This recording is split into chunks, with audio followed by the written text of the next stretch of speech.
I'm Robert Dakota of Worldviews Media, and I'm here to introduce you once again to Randall Carlson.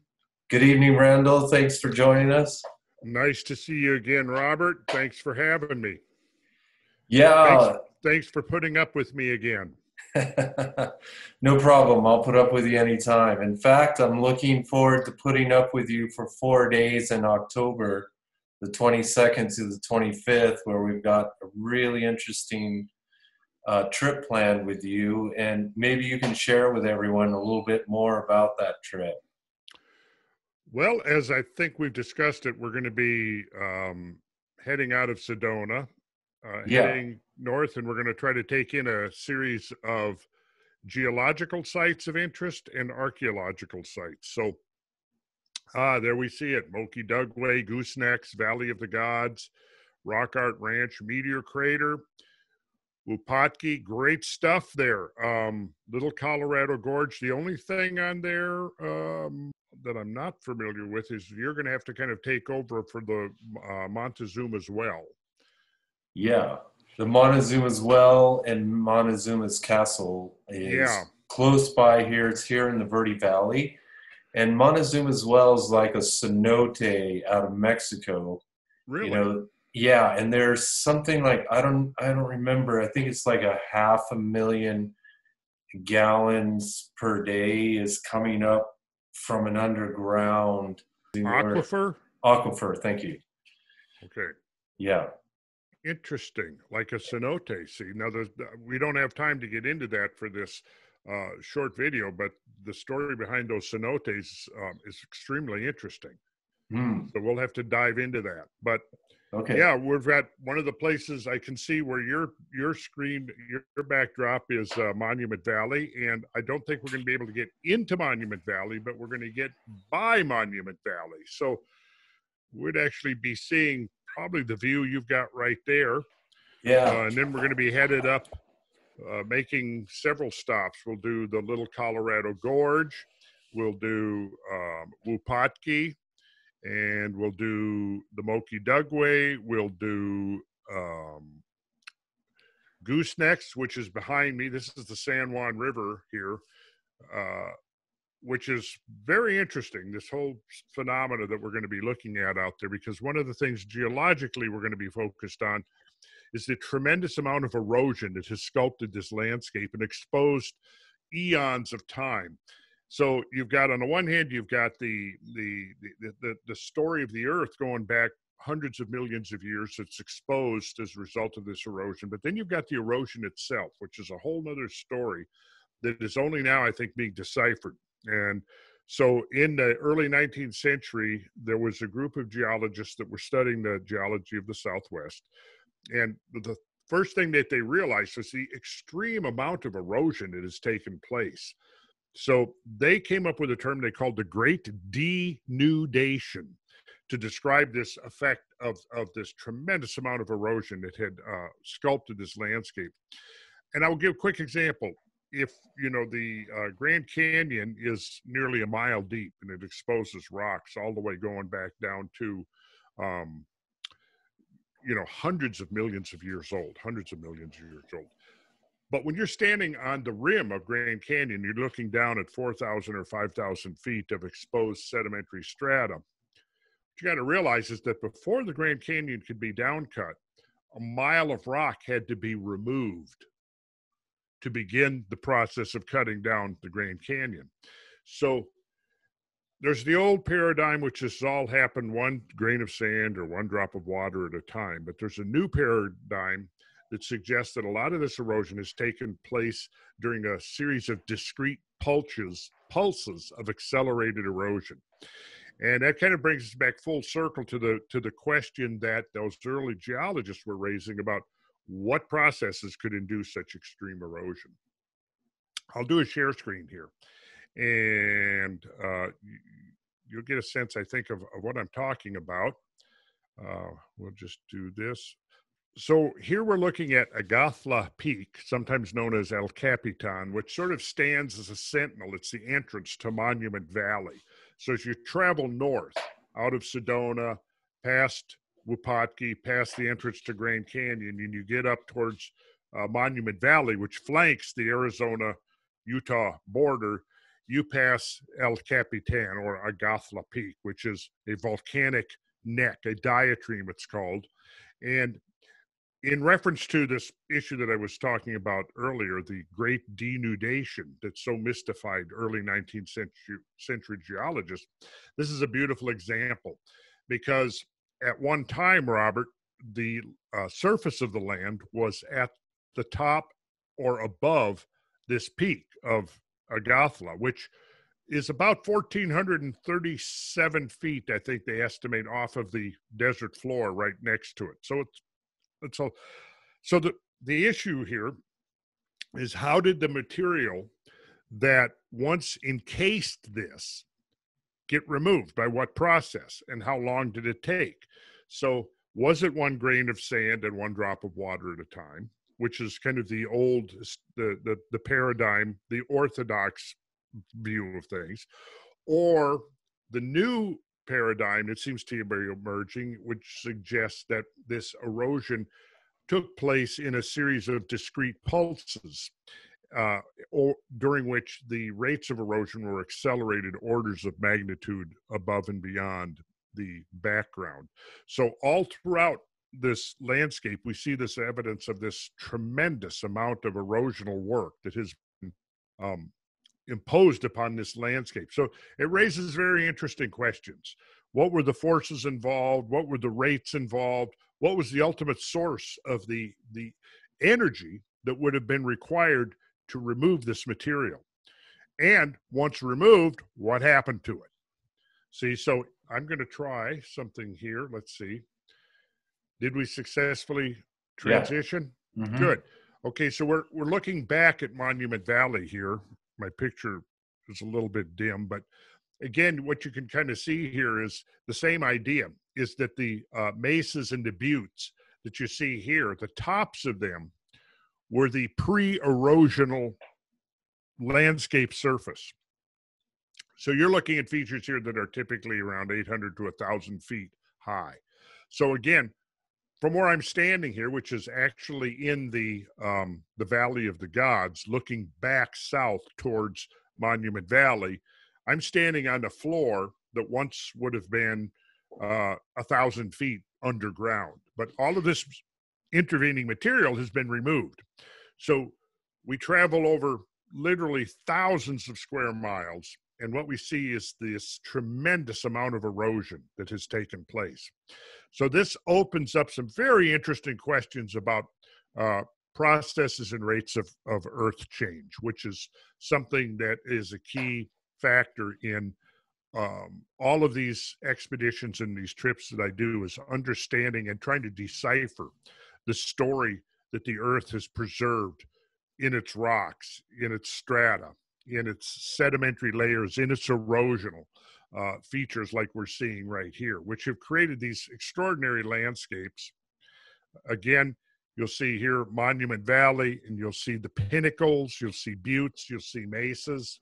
And all of these are after effects of this tremendous amount of erosion that has taken place. I think I took this picture in an early morning shot. So Valley of the Gods is in our itinerary. We were going to go into Monument Valley. It's probably not going to be open in October. However, we don't need to go into it necessarily, into the park itself, to still appreciate it, because the roads outside of it offer quite a number of good vantage points from which to see it. There is no, I don't think there's any enclosure to the Valley of the Gods. It's just an open road, so we can go in there and tour it at our leisure. This is some of the stuff we'll be looking at here. You'll see we'll pass by this. This is look at this folding here that takes place. So all of these are the consequence of these tremendous forces that have played out over over eons of time. But the real question is the rates. And now there is evidence to suggest that, like I said, there are times when the rates of erosion have increased exponentially. Behind me here, we see the San Juan River and so-called goosenecks, which is one of the overlooks we'll be visiting in this tour. And again, here, we can see this had to be down cut. We look way in the distance. If you can see my cursor here, this is one of the outlying buttes from Monument Valley. So we're looking out over this tremendous vast area that has had anywhere from 800 or 1,000 up to 2,000 feet of rock removed. And right there where your backdrop, Robert, you know, you can see if you lean aside a little bit, yeah, you see those buttes out there. So again, we're talking about these buttes are about 800 to 1,000 feet high. And at one time, the rock, again, was transitional. Was continuous across this entire scene. So this is really an interesting mystery from my standpoint. And it fits in with a lot of the archaic traditions that the normal, slow, incremental pace of global change is sometimes interrupted. And then the other thing that we'll be looking at throughout this this trip will be the interesting culture that was juxtaposed upon this landscape, the Chacoan culture.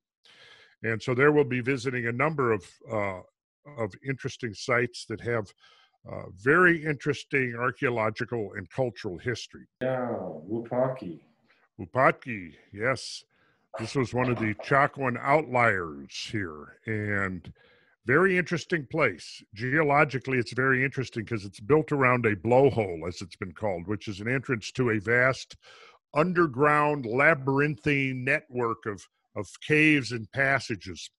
And where the blowhole is, it reacts and changes to atmospheric pressure. So when atmospheric pressure is rising, the blowhole is drawing in. It's actually sucking in like a vacuum cleaner. When the pressure is falling, it's blowing out. So when the pressure, of course, is falling, then, of course, that usually means that the weather is changing. You may be having a storm moving in, something like that. So it's interesting that, in a way, you could actually use these blowholes to kind of predict the kind of weather that was coming in. This is some very unique Chacoan masonry work. And this is right on the route that we will be taking from Sedona to up towards Goose Necks and the Moki Dugway up in that area. We'll pass right by here, the Gorge of the Little Colorado, which is awesome in itself. Let's see here if I have pictures. There's the ball court. Now this is interesting because here we have a ball court that's virtually identical to the ball courts we find in Mexico.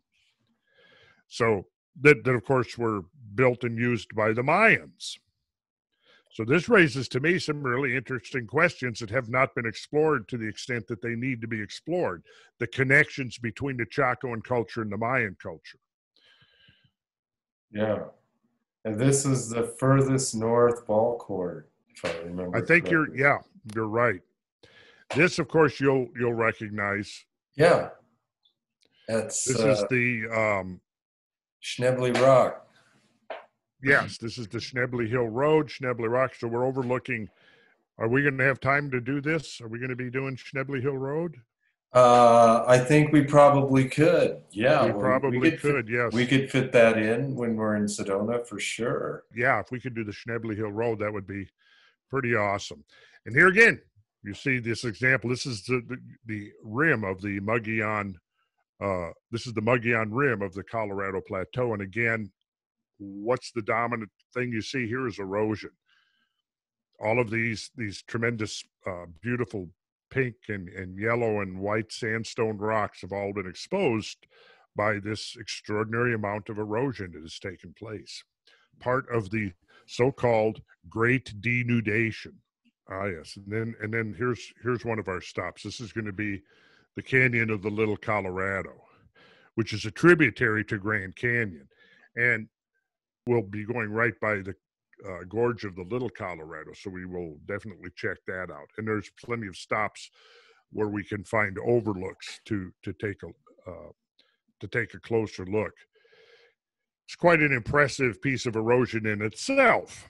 So interestingly, from right at this point, there was at least several thousand feet of rock that was removed over the surface, this landscape surface.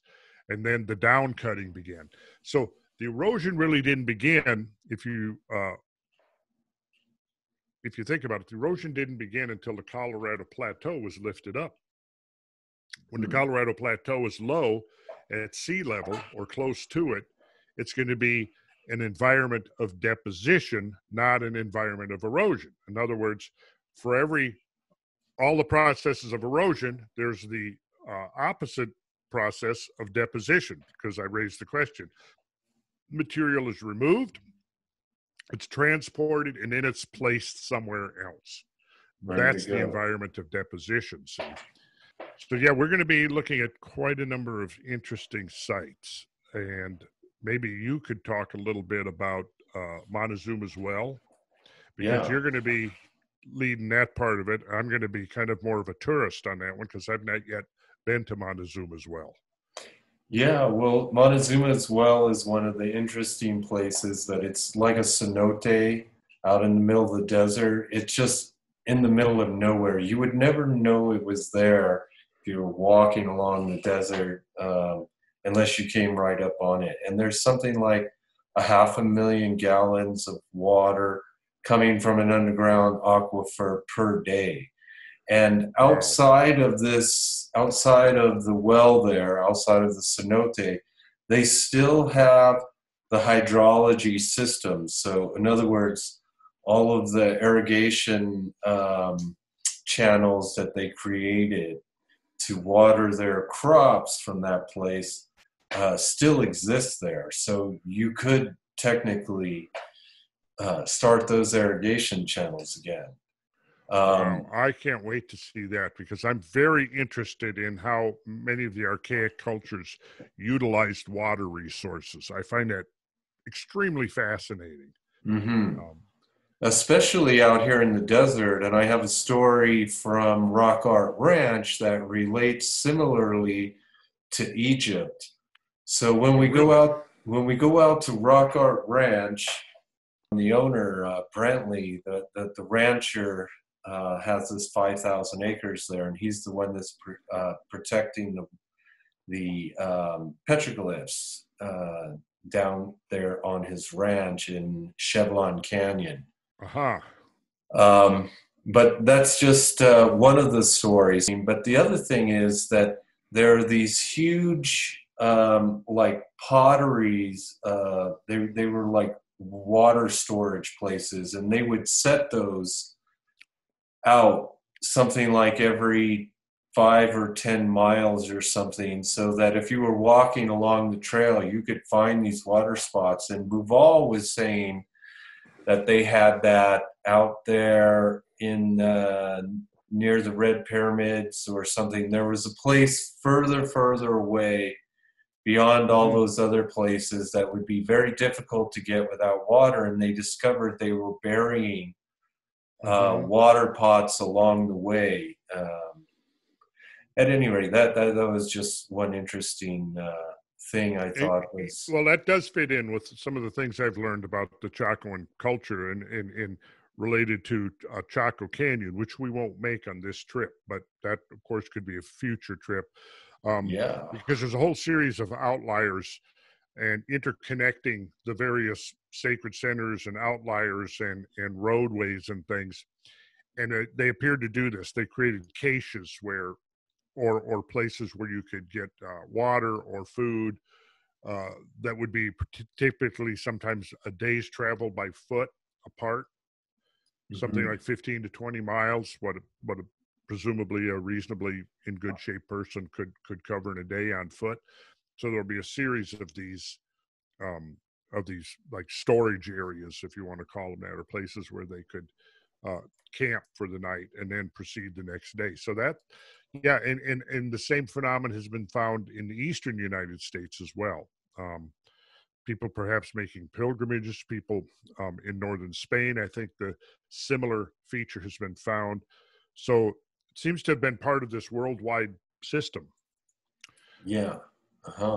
So, and then there's Tuzigoot. Tuzigoot was like an astronomical observation tower is one thing they have there. But they were growing lots of crops there as well.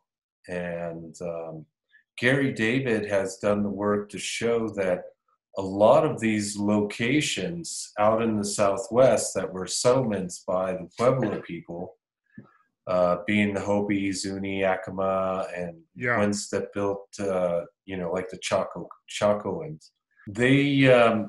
They're part of the Pueblo people, and all these different settlements are part of the Orion constellation.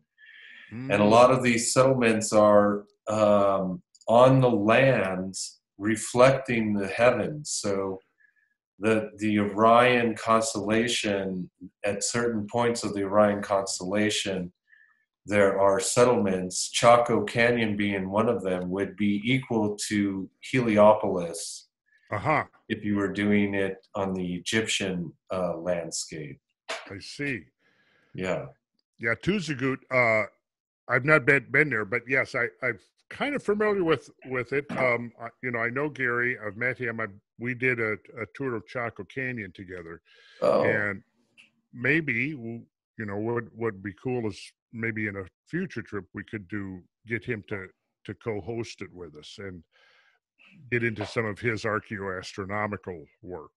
Yeah. But Tuzigoot, yeah, I'm very looking forward to that. Now, Montezuma's castle is at the same location as Montezuma's well. Am I correct? It's fairly close. It's maybe a mile and a half from each other. We'll probably are we going to be visiting that? Yeah. Yeah. Okay, so this itinerary is kind of a collaboration between myself and Robert. So Robert has brought in some sites that I have not had the opportunity to visit yet. So I'm really looking forward to Tuzigoot. That's a place I've been wanting to see.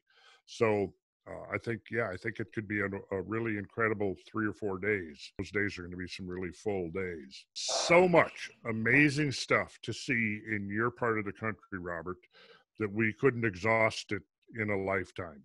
Yeah, I started realizing that after I've been, traveling to lots of different places, South America, Central America, Japan. I started thinking, wow, I have so many amazing places right here in my backyard. Yeah, it's going to be fun. Absolutely. And hopefully educational and eye-opening and mind-expanding for all those who participate. Meteor Craters is another place that we're going to stop by. I know that you've been there before. 3 times, but I'll certainly be happy to go again. Sweet. And we'll do a little briefing on that.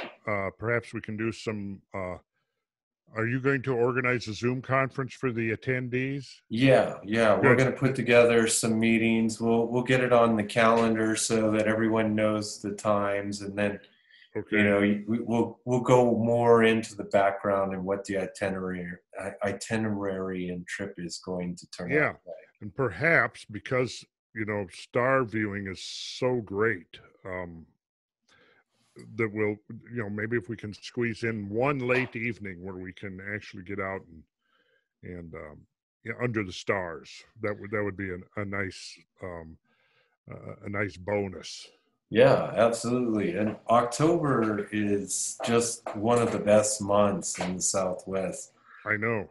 The weather's going to be nice, and the skies are usually very clear. So great. Yeah. And then also, is it okay if I let this out of the bag that you may be thinking about making a school out this way, or do we have to keep that in the bag? No. I'm looking at all the optional places, the locations. I've got out of a couple of hundred possibilities, I've narrowed it down to about 4 or 5. And, around the Southwest would be a really awesome place. I'm researching availability of land. I'm researching building costs. I'm researching local regulations. There's a lot to it. But yeah, I've pinpointed a small handful of potential places that would be a really great place to establish a school, a conference center, retreat center. The 2 things I've done to earn money through all of my adult years has been building and teaching. So it would seem logical and natural progression to build a school because there is really need for a place where a lot of these paradigm changing ideas can be brought together. Yeah, because there's a lot of stuff out there now that's very disparate. It's the research that's being done into archaic lifeways, cultural patterns, archaeoastronomy, the history of the planet. The list goes on and on. There's no one single place where you can go and learn about all of this stuff from the new paradigm perspective. And it seems that there would be a thing that would be really beneficial right now, and to help understand the deep history of our own species on this planet, because there's a whole lot more to it than our orthodox models of history have recognized up to this point. So yes, we can certainly talk more about that at some point, and we should put together maybe a little video to get into the specifics of what that would involve. But yeah, we can certainly bring that up and discuss it. Yeah, because it's time now. I was been holding back until my new website was launched, which is now launched as of last Friday. So, which is randallcarlson.com. And I can be posting more information up there about the upcoming trip and some of the really interesting things, the mysteries and so on that we would be exploring on this particular tour. You've got your YouTube channel up too as well, don't you? Randall Carlson. Cosmographia. The video podcast, which is about one episode per week, is cosmographia.com.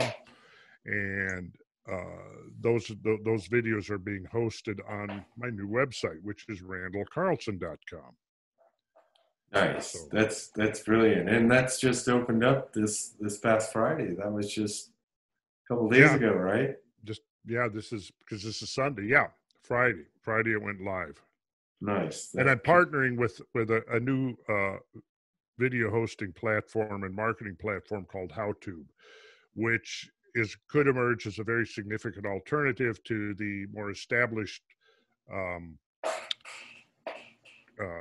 like Facebook and YouTube and all of this, that there's now that we're beginning to see the limitations, the restrictions, the censorship, and so on of some of these established platforms. So I think HowTube is going to perhaps provide a viable alternative to some of those.